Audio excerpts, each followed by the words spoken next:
Welcome back to another Storm Before the Calm podcast. This is actually take 4, and I am your host, Lori Grace Bailey. I have a special guest today, storm chaser Lucy Yeung. I found out about Lucy, even though I've seen her online and seen some of her weather reports online, and I saw some photos with her and several other people at the recent Storm Chase convention. Two different people who I interviewed recently in other podcasts, Brandon Kopic and Paige Bertimus, both talked about Lucy, ironically or coincidentally, at different times on different podcasts. Lucy, you seem to be kind of famous out there. Welcome to the podcast. Thank you so much for having me.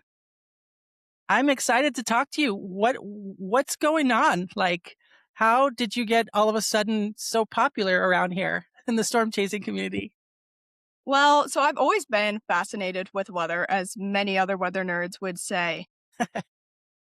Back after the total solar eclipse, I decided, oh, why don't I just upload these videos to Twitter and these pictures to Twitter? And from then on, I saw all these incredible future meteorologists, including Adeline Spears, storm chaser Alina Cooper, and all these other people making these weather reports. I'm like, hey, I want to try that. And that's exactly what I did. And here I am now. So how long ago was that? This April, I think it's 2 years. Wow. Where have I been? I mean, geez. I mean, I knew I followed you, but I guess I didn't see your reports or anything. But you actually went to the National Storm Chaser Summit recently, and it seemed like you were in every picture. What's up with that, girl? Like, I think everybody knows you at this point. Is that a fair assessment? You probably I'd say took a a lot of photo with people everybody. do. That's good. That's good. And Brandon even gave you credit for getting him to go. Did you know that? I don't know if you I knew did that, look but into that, yes. I oh, mean, you I did. wouldn't say that.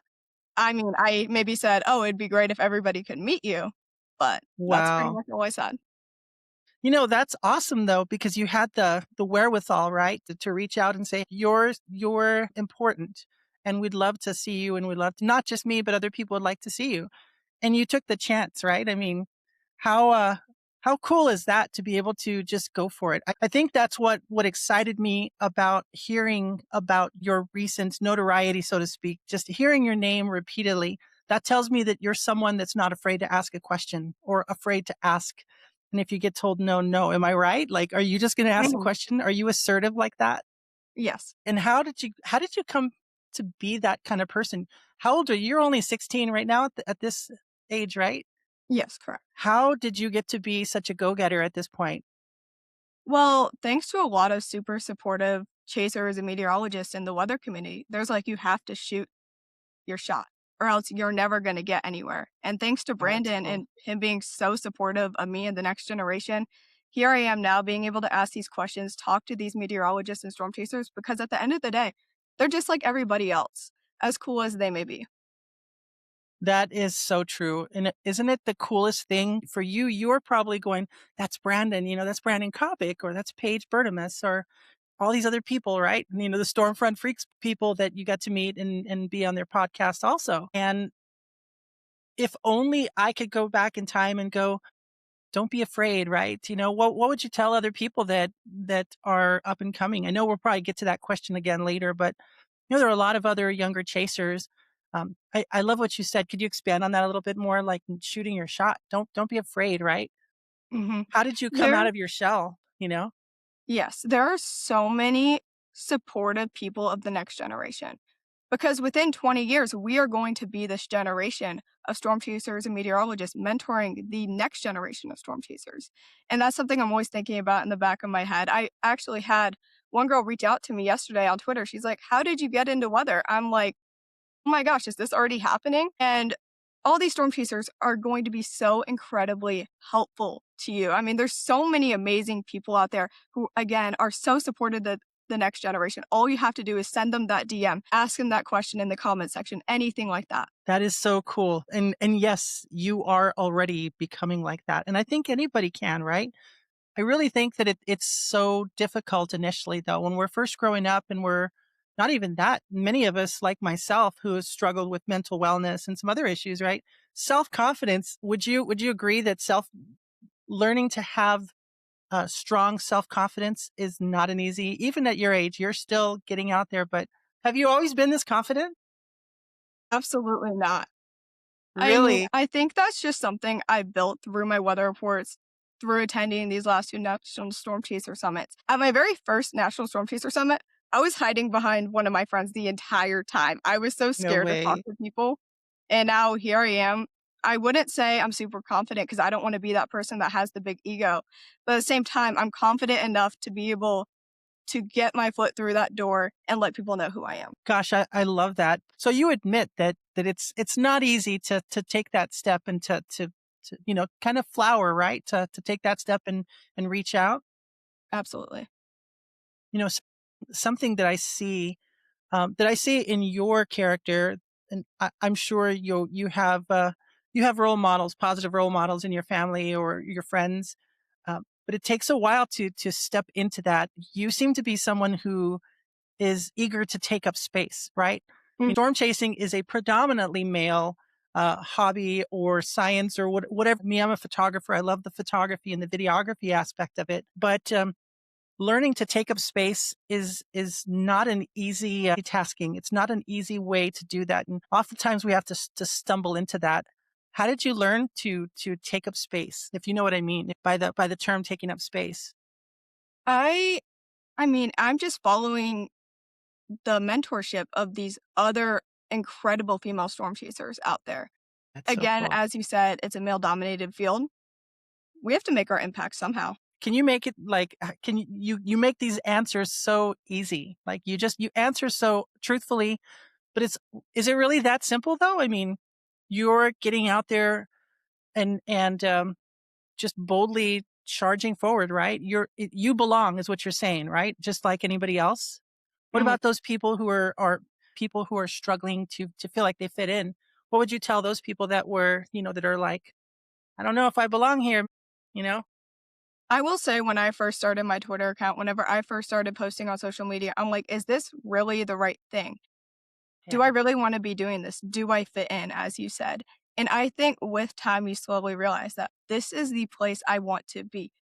The weather community, for the most part, is so supportive, and you are going to find that Yeah. support in your weather community, in your family, in your friends, and that is truly just the most important part. If you're able to get their support, the sky is the limit, truly. I love that. It's almost like, some of the questions I have about adversity. Have you experienced that kind of stuff? Normally, these kind of questions in this podcast, sometimes we focus on some of the deeper, the darker themes that we go through. In the weather community, not so much. In my everyday life, yes, because there's a lot of people, especially in high school, that will say, "You like the weather? That's nerdy. You're weird." And sometimes you just have to push through that. And Yeah. eventually, at the end of the day, you're going to make it so incredibly far if you're able to push through that. Throughout your entire life, you're going to be hitting those roadblocks, and you have to have some way to overcome them. I remember high school in the late 80s. Yeah, that dates me. I know. I'm old as whatever you want to call it. But, even high school in the late 80s, I was such an introvert. Do you consider yourself an introvert or are you kind of outgoing?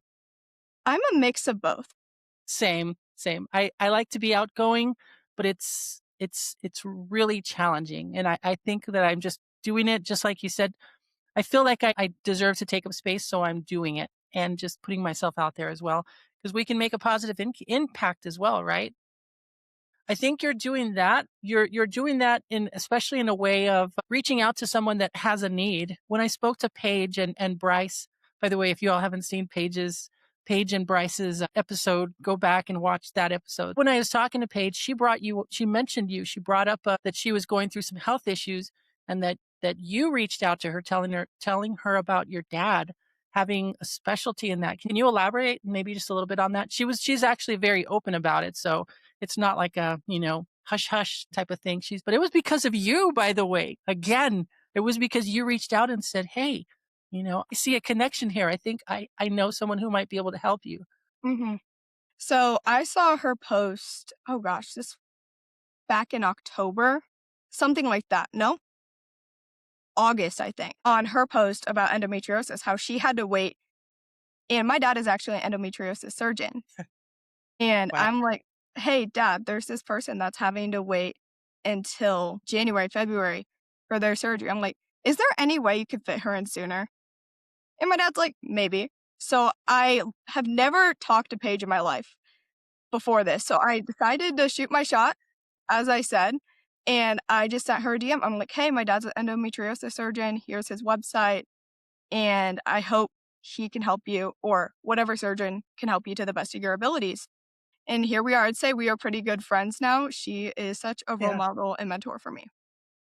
Oh my goodness. So you didn't even know who she was, or you didn't Mm-mm. know her personally. Yeah, no, not That's personally. that's so cool. And she responded. Paige had messaged my dad and applied for a consult whenever I reached out. And then by October, she already had her surgery done. She was already starting to feel better. So you were eager to get Paige the help that she needed, and you knew someone that could actually do that. That was so kind of you, though, to see the need and meet the need. That's a phrase I've learned to use. You know, when you get older, you see a need, meet a need. My father never taught me that. The same thing applies here as far as just reaching out when you can and doing those things when you see the need, meet a need. You did that with Brandon as well to get him to come. You probably thought it was nothing, right? To get him to come to the meeting, to the storm chaser. How was that? Like, how long have you known Brandon? Ooh, he was one of the very first people that actually followed me on Twitter. I'm Oh, like, how cool. oh, look at this cool storm chaser that followed me. That's sick. And again, as I said, that was 2 years ago. And then one day he was driving up near my area in eastern Missouri. He's like, hey, I'll be in your neck of the woods. Would you want to meet up with your parents, of course? And I'm like, Yeah. absolutely. I got to meet him back in May. It was a week after I saw my very first tornado. So we just met at a Love's gas station. I got to meet him for the first time, and it was amazing. Isn't that cool that the people that you see on TV or online or streaming somewhere, like they're just normal people? And I wish that, don't you wish that more of us actually saw every one of us as just normal people instead of like when I saw Reed, first time finally got to meet Reed, gave me a big old hug. It was just the coolest thing. There were 100 other people around him, mind you, but he was still just Reed. He was still just another person. How do you mentally prepare yourself for the challenge you face in some of your pursuits? You've already done it. You're already chasing storms and seeing supercells and all this cool stuff. How do you get prepared for that? When preparing, I think the most important thing, because a lot of the stuff I do is reporting, which I really, really love. I have a deep passion for that. And I think it's so important to just be yourself out in the field. Yeah. Everybody has their own niche, as Matthew Capucci would say, and you have to find that. That's the only way to succeed in this weather community. I love that because when you're doing your reports, you're just you, right? How important is that for you to let others know that this is who Lucy Young is? You know that. That is really, really important to me because at this young age already, I'm already trying to brand myself to let people Yeah. know who I am. And that, again, having that niche is the only way to make it, especially in this super competitive field of weather, of meteorology. And it's just truly being yourself, letting those people know that, oh, I'm not just this laid back kind of person that only makes weather reports. I get super excited whenever there's a shelf cloud behind me and I'm reporting on it, or whenever the Right. wind is blowing super, super strong and I'm Yeah. screaming. It's just truly all part of the fun. It doesn't ever get old, by the way. Like, I still jump up and down. I do an Irish jig when I see an epic shelf cloud, or when you see the shelf, you kind of go, "Oh no, is it becoming is it becoming outflow based? Because then the storm could be dying, right?" But it's still exciting, right? Each and every time you go out to chase a storm. Do you sometimes find yourself just completely lost within yourself and within the storm? To be able to storm chase or even just standing near a thunderstorm in your backyard, almost for me, my brain just goes quiet. That's all that I can focus on is the storm, is the structure, is the lightning, is the rain. It's just everything about it. I'm just fully entranced by the storm. I can see it on your face that, when was the last storm that took your breath away? When was that? Ooh, that's a good question. I would have to say it's that one sunset shelf cloud that I sent you. That Oh, was taken nice. back in November. That was like the last structure that I've really had. I'm so excited for spring and severe weather season though. Well, you were already reporting on a little bit of hail right from your house, right? Just the other day. That was cool. Oh, you brought up Matthew Capucci, by the way. I hope I pronounced your name right, by the way, Matthew. But you got a couple of cool things you just revealed yesterday in a box. That was a cool thing. You want to share a little bit about that? Yeah, so I How'd you had get the that? opportunity to talk to my radar, their entire table, everyone who works with them at the National Storm Chaser Summit. And they so generously decided to send me and my friend group these boxes full of goodies that had so many cool things in them, including a My Radar t-shirt, these 3D printed hailstones, which I actually have No right way. here. My gosh. This is Mumbo Hill, as Matthew would say. And I'm so grateful for that. And now I can take all of this stuff out in the field and use it. That is so cool. Is there so you got to meet Matthew as well at the Storm Chaser Summit? Is that what how you ended up making that connection with My Radar? Yes, and they actually were the sponsors of the National Storm Chaser Summit this year. So they had a big table. I got to talk to their team. They had tons of free Cool. stuff. I actually got those hail glasses that you might have seen me wear in that hail weather report. Oh yeah, yeah, that's cool. So they had that, and it was just a great opportunity to be able to network. I have to admit too, and this is a little aside, but I wasn't able to make the summit. And then when I was watching some of the clips, that's when they stood up and they said, "Hey, the whole summit's going to be it was sold out, but the whole summit is going to be live streamed." So there I was cleaning house all weekend long, getting to see Edgar the Storm Chaser talk about mental wellness and getting to see Skip Talbot and Andrew Guidarelli. Sorry if I messed up your last name, but all these different awesome speakers coming up. I got to see the whole thing, including the awards and all the cool stuff at the end. And there was a lot of people just connecting and just building relationships and cool stuff like that. Thanks to My Radar for doing that, by the way. It gave me an opportunity to see you all having a great time. And even though I wasn't there, I could kind of live vicariously through that. How cool was that to meet so many people? What was your experience? So I attended the summit back in 2025, and this year in 2026. I'm so grateful that my dad was able to take me to go So and do that cool. because that was a trip this year flying out to Colorado, but it was so worth it. We actually had to leave a day early, but that did not take away anything that I was able to learn at Summit. It is just truly the best experience that I will ever have, I think. Like, there's something Really? special about meeting those chasers Yeah. under the mezzo, but at the same time, having 700, 800 people in one room, just being able to talk to them. You're not worried about this storm, this tornado Yeah. coming down, anything like that. You're just talking with them. You're having conversations with them. You're getting their chasing advice, anything like that. And they are so open. They're so willing to share any information that they may have. So you kind of already answered your own question or my question earlier about how you've grown through your experiences, right? Even at this point, you started off being the shy person, 2 years ago, standing behind other people. And do you feel like your confidence has grown tremendously or a little bit incrementally? So at this summit, I mean, I've been able to grow so much compared to the last summit. Like I said, I was hiding behind my friends. This year, I was actually one of the first people to get there at Summit within my friend group. So I was there alone, just talking to chasers, just networking with people. I was actually walking inside to the hotel. I get out of my car, Josh Morgerman, the famous hurricane chaser, is just right there. Super cool. I'm like, "Hi, Josh, what's up?" And he immediately knows who I am because I talked to him No last year at kidding. Summit. It was so great to see him. And it was pretty much just like that the entire night. I was at a booth with some of my friends who finally showed up later. And then Brandon Coppett calls me over to a conversation with Matthew Capucci and another chaser that I'm forgetting right now. But we just had conversations like that the entire night. That is so cool. Like, were you like fangirling at first and then they're like, no, you're a part of us, right? Yes, I mean, my first summit, I was fangirling a little bit, but then getting to know Paige and getting to know Brandon, I finally realized I'm like, these are your typical everyday people, as cool as they may Yeah, be. Reed Timmer and the Dominator, Brandon Coppett getting all of these incredible tornadoes. But at the end of the day, they're regular people. And that's just kind of what went on exactly. in my head this year. I mean, I was on Fox Weather. Even during that, I'm like, these people are Very regular cool. people.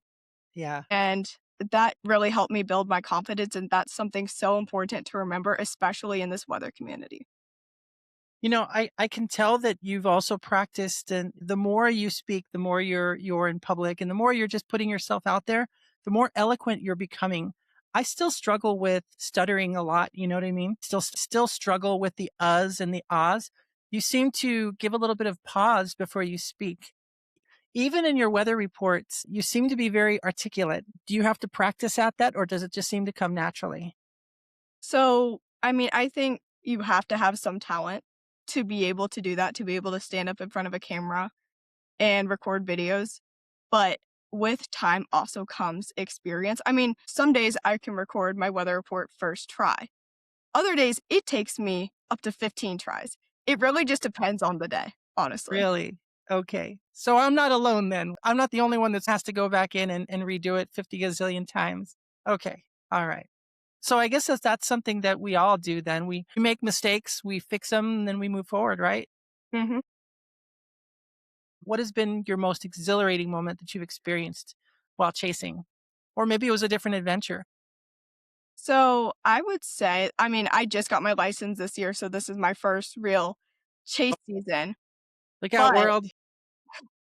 we're all good. So my most exhilarating experience was probably my first tornado last year. It actually happened in my backyard, which was just No way. absolutely insane. I'll elaborate more on that later. But that was Yeah, easily the most that's incredible pretty experience, epic. honestly. That is pretty epic. And so how far have you chased then in the last couple of years from where you live? If you count going to the beach as a vacation and seeing a shelf cloud there, Sure. that's technically chasing. The storms just follow you. But locally, I think the most I've gone is 15 miles. That was chasing after this tornado, after it kind of recycled. We went north with my dad about 15 miles, and that was pretty much it for my chasing experience. Because a lot of those storms last year just came to my doorstep, so there was no need to chase. I love that you just shared that though. It's okay not to have to travel 4,000 miles just to chase a storm, right? Like you live in an area where the storms literally happen over you. And I just think that's important also. It's expensive, by the way. Storm chasing can be really expensive, and not everybody has enough money to chase. But I also know a lot of people who are really cool. They still love the game. They still love the storm chasing, but they don't go very far, right? I think I'm definitely going to focus on local chasing this year, but within the next Okay. couple of years, you will see me out Okay, there. good. All right, cool. Are you going to build a Dominator or are you going to do something like that? Those are plans that I'm not going to share yet because who knows? Awesome. I love that. You know, I would like to take a look at some of these photos too. I'm going to bring them up. So what about people who are I bet you know people in high school that are going through some personal challenges as well, right? And you seem to have had the support system to help you get there, whether friends, family. What kind of support structure did you get or did you reach out to when you needed help? So, especially like in the weather community, some days you just have those days that you're like, Totally. I don't want to do this anymore. I'm going to delete my social media accounts. I'm done. I'm giving up on weather, especially struggling in high school through those academic struggles specifically. I'm terrible at math. I'm terrible at science. And there's some days that I'm just like, how am I ever going to make it this far in a field that's Yeah. dominant with math and science?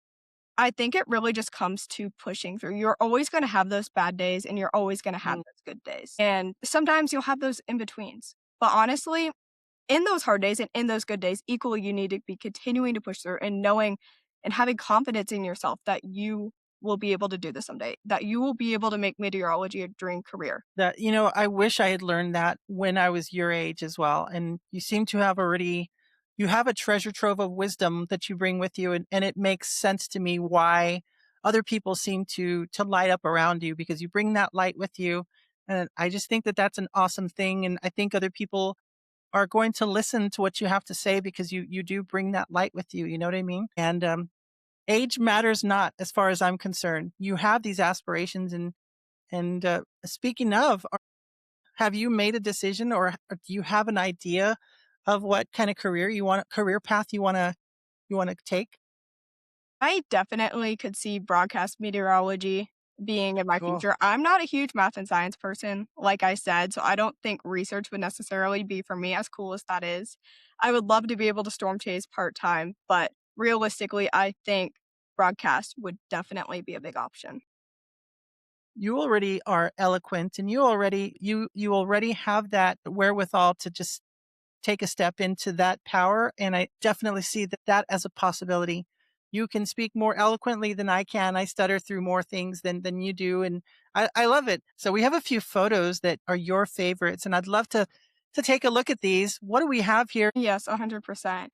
This was a picture taken near Myrtle Beach, South Carolina on my Nice. 2025 beach trip there. We were getting these little pop-up thunderstorms every day, which is typical, especially if you're along the coast of South Carolina. And yeah, those are cool and all, but I was just waiting for that time where I would get this beautiful shelf cloud, and that actually happened, as you can see in that picture. My very last day at the beach, I'm like, my gosh, there's this line of storms coming that's moving out to sea. I have to go to the beach to get this picture, and that's exactly what I did. You also have a lot of the principles for photography here as well. The beach, the waves that are crashing upon the beach, not the beach, are actually leading lines, right? These are basics of photography, as well as the white part, or the lighter color of the beach and the houses. They go down towards the shelf cloud. The shelf cloud is your subject, but the beach, the waves, everything kind of leads you into that picture. It leads you into the storm. I really think that's a really great shot too. I'm sure you took others, but this really is a clean shot of a really cool storm that's approaching. Thank you. Is that kind of how you felt? Whoops, here we go. What about this one? So this was my first time seeing the Northern Lights. This was taken in my front yard. I live definitely in a not so populated area, so I didn't really have to deal with that battle of light pollution, even though people in light pollution on May 10th, 2024 were able to see the Northern Lights. And I mean, you can just see for Nice. yourself how incredible that was. Heck yeah. I actually could see this from Arizona on May 10th of Wow. 2024. I captured, yeah, it was that bright that it actually reached this far. I didn't see those pillars looking up like you did though. This is really cool. Like, how high were you seeing these when you stood, when you were standing up? Because that's above the tree line. So was hmm it overhead? I think I went to bed early. I went to bed at like midnight because I had school the next day. But at one point, I do believe they were overhead, and that was just incredible. You could see all the reds, the pinks, the greens just dancing in the sky. So, Lucy, would you consider yourself an aurora chaser like other storm chasers too? Chasing from my If you front get a yard, chance? yes. There you go. I love it. Now, what's this?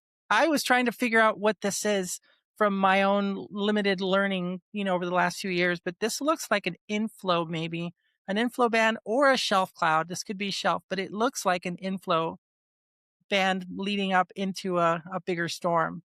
You tell me what it is.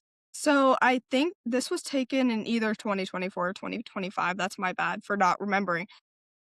But from what I remember, I mean, I woke up at 6 a.m. I was getting ready for school, and then I just see this outside. I'm like, what Very is it? I cool. believe this picture was just very lightly edited or completely unedited.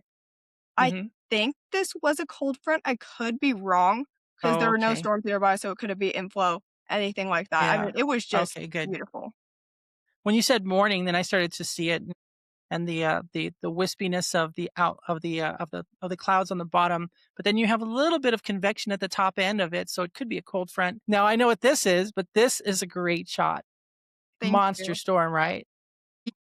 So I was tracking these thunderstorms back in November of 2025, and they were slowly moving to my area pretty much the entire day, sitting at school, just watching these storms move slowly and slowly closer. They were just creeping. I mean, they must have been moving at maybe 10 miles per hour because it felt like forever. Wow.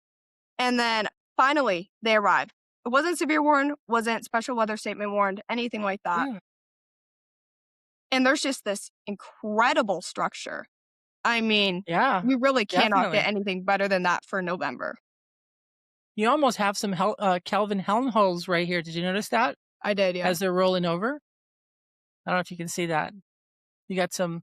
You almost got some KH going here with the undulation here. That's awesome.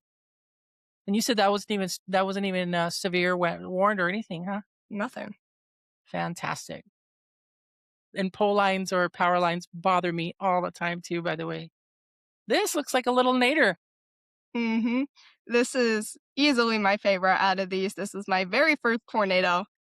And the backstory behind this was kind of crazy. So this happened on May 19th at 8:03 p.m. That's whenever I had to call it into the National Weather Service of St. Louis.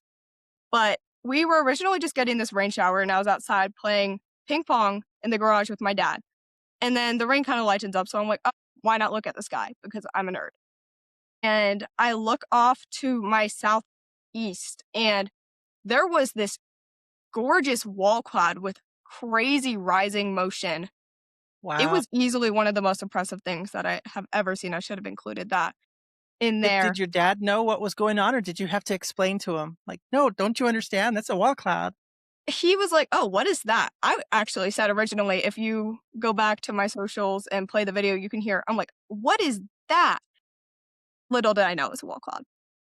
But my Wow. dad actually had an idea as well. I've dragged him along for the journey. He attended the spotter classes with me and Training? the National Yeah, Storm Chaser Summit too. So the storm kind of had a handoff in the what's the word that I'm looking for? In the rotation. So the storm kind of moved north, moved over my barn actually. That was a little bit scary. I'm glad nothing touched down there. And then right. due north, this funnel drops and I was able to put my drone up. That was a really, really cool experience. It was just there for Very cool. think the National Weather Service had it as 8:01 to 8:03 or 8:02 to 8:04 p.m. So it was just there for 2 minutes. And it really just gave me an opportunity to look at the sky and understand what happens within a storm. And then the National Weather Service ended up rating it as an EFU, Enhanced Vegeta Unknown. Nice. Heck yeah. And that's exciting too, to be there, but to also identify it and then jump quickly, right? Because storm chasers, it's hard to sometimes see what's going on and then having things register, right? Like with me, I'll see that as well, and I'm like, you have to jump at it. You have to take quick action because these things can dissipate. Most tornadoes don't last, 10, 20, 30 minutes. They're really quick, or they might be partially condensed like this one. You can see, I love that there's like two hooks on this tornado, and it's not fully condensed. And there's like two little hooks of condensation as it's building towards the ground. It happens fast and you captured that. So that must be a proud moment for you, isn't it? Absolutely. I mean, first tornado in the bag. I didn't know if the National Weather Service was going to rate this or not, but in my backyard. And the crazy thing was, this wasn't even in a thunderstorm risk, which was a little bit insane. I pulled up on my phone, my radar app. I'm like, why is this thing rotating? There should be nothing here. But little did I know there was. And as I said, I had to call that into the National Weather Service to get a tornado warning on it. So that was another really proud moment. I love to see that. And the excitement that you have on it, it doesn't get old. And by the way, those people who say that it's kind of nerdy to love weather or to love clouds and all the cool stuff like that, those people don't know what it's like, or they haven't yet experienced what it's like to be connected one with the storm, right? Isn't that a great experience? Don't you wish more people could experience kind of what we experience? It's almost surreal. 100%. I really wish, as you said, more people could just experience and get excited whenever the sky booms, whenever hear a clap of thunder, whenever you get this insane cloud to ground lightning bolt. It just makes me so excited, and I wish more people could understand that. Now, you have siblings? Are they into storms as like you, or are you the only one? So I have 4 younger siblings, and I think potentially one of them could be interested in this guy just a little bit. So I'm potentially going to take her to the next National Storm Chaser Summit, get her involved with all of these incredible chasers, and hopefully her passion will take off from there. That's so cool. Are you the oldest one in the Yeah. family? Well, that's awesome. So you have potential to share the same passion. Are your younger siblings passionate about other things as well? Do they have that same kind of passion? Does that run in the family? I think they're as driven as I am to love Okay. something so incredibly much, but they all have their own little things that they love. Absolutely. We all grow into it, right? Just like you said, even from the timid Lucy from 2 years ago, standing behind somebody, to someone now who isn't afraid to just get out there, put herself out there, and maybe take 15 takes to get a video right, right? But you just have to do that. You have to take up space Do you feel like you belong when you're in the presence of so many other people? I truly think I do, and sometimes it's all you have to do is tell yourself that. It's like, "I belong here.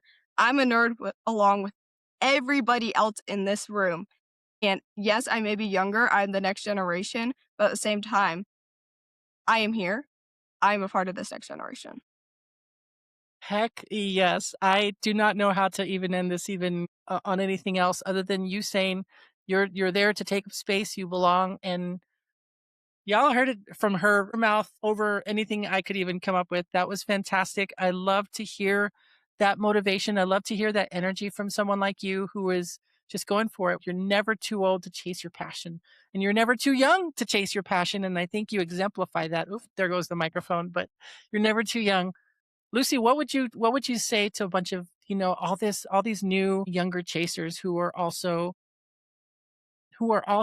wanting to do, the same things that they're seeing so many other people do successfully? What would you say to your peers, right? Who are maybe they're your age or maybe they're a little younger and they want to go for it. I think it's so important. I know I've said this so much on this podcast, but to It's be okay. yourself and to not let other people try to define who you are. Sometimes I'll get these little haters in my comments try to say, "Oh, you can't do this. You're not going to be as good as the generation right now." And you have to have thick skin in the weather community, and you have to be able to ignore those comments, move on, and truly just be yourself. Don't let other people try to tell you who you are supposed to be. I love that. I think we're going to end with that as well because you're so young, but yet you're so wise beyond your years to be able to understand that those simple rules of authenticity. There's nothing that can stop you if you know who you are and what you're trying to do. I think that the more that we can come together in those kind of meetings like the Storm Chaser Summit, the more we can get together when we're under a meso, the more that we're connecting online and just trying to lift one another up. I think overall we're going to see less and less people who fall through the cracks, right? Depression, and there's other mental challenges that so many of us face, and yet too many people don't bother to speak up, right? They're the ones who always stay in the back. So I just want to encourage you and everybody else to just continue chasing your passion. It's such a breath of fresh air to see people like you just going for it. They they were right on the money when they said you need to interview Lucy. Do you have any final things you want to share with the folks who are listening in? First of all, big thank you to you, Lori, for having me on this podcast. And a big thank you to Paige, Bryce, and Brandon for recommending me Right. to be on this podcast. And again, as I said, you are able to do this in a field that may seem scary, having all of these other chasers. It's so incredibly competitive.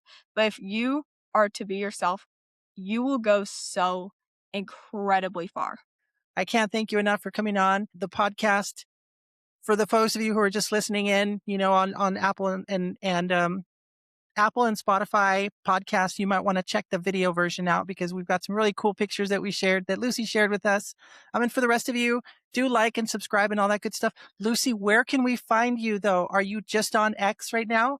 Where else As can we of find right now, I am Lucy WX24 on Twitter and LWX24 on YouTube. LWX24 on YouTube? Are you posting videos there? Because I don't think I've subscribed to you there. Occasionally I will, like, Okay. especially for long form videos. I'm going to be uploading a video on the National Storm Chaser Summit soon. So if you guys want to see that, definitely Cool. go to that YouTube channel. Then hopefully we'll see some more video, maybe collaborations with my radar WX. Would you be interested in doing that? Working for someone or for a group like that, a really cool group of a team like that? Absolutely. I'd be honored to be able to work with those kinds of people. I see that happening in your future. If that's your goal and that's your passion, pursue it for sure. Lucy, again, thank you so much for being on the podcast. Thank you, Lori. Thanks everybody. That'll be it for this one. I've got several other people in line. This podcast is just growing and it's especially important that you understand what we're trying to do here. I'm nervous when I do these and people like Lucy who steps into her own power. I love that someone like her is willing to just come in here and share those things from her heart. And that's what we're all trying to do here is to lift one another up, to spread authenticity to spread our own self-confidence and to maybe lift each other up so that we're not down in the dumps as much as it seems like the world wants us to be. So shine your light while you still have it. Lucy is a bright and shining light, and I can't wait to see where she is going from here. Lucy, we will see you under the meso hopefully sometime this year. Yes. Take care, everybody.